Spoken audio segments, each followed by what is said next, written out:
Hai semua, Assalamualaikum. Nama saya Amiratul Adwa binti Azlan, merupakan pelajar Universiti Tun Hussein Malaysia.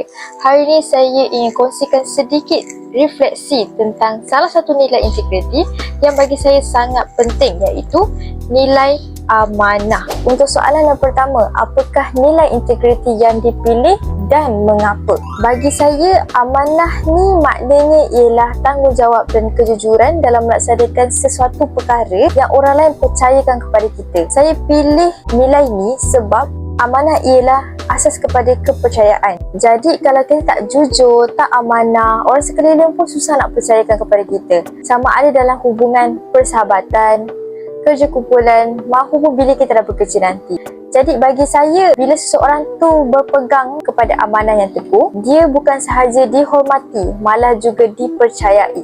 Soalan kedua, bagaimana nilai ini diamalkan dalam kehidupan sebagai pelajar universiti? Sebagai pelajar universiti, saya akan cuba amalkan nilai amanah ni dalam setiap perkara kecil yang saya selalu buat. Contohnya, bila diberi tugasan secara berkumpulan, saya akan buat bahagian saya dengan betul. Jadi supaya ahli kumpulan saya takkan menanggung kerja saya ataupun buat kerja saya. Selain tu, kalau saya diberi tanggungjawab untuk simpan data kumpulan atau handle tugasan tertentu, saya akan simpan dengan betul. Sebab bagi saya, semua tu adalah amanah. Mungkin benda ni nampak kecil, tapi bagi saya, benda-benda macam ni lah menampakkan sejauh mana kita boleh dipercayai. Untuk soalan terakhir, mengapa nilai ini penting dalam usaha membina masyarakat yang bebas rasuah? Nilai amanah ni sangat penting dalam membina masyarakat yang bebas rasuah.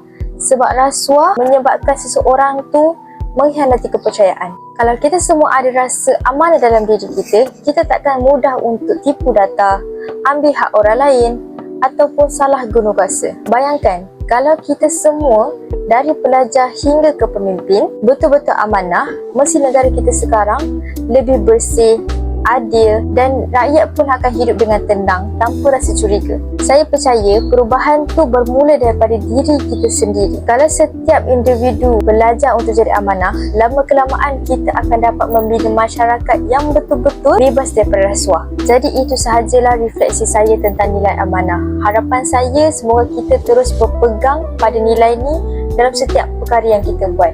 Terima kasih sebab menonton dan bye-bye.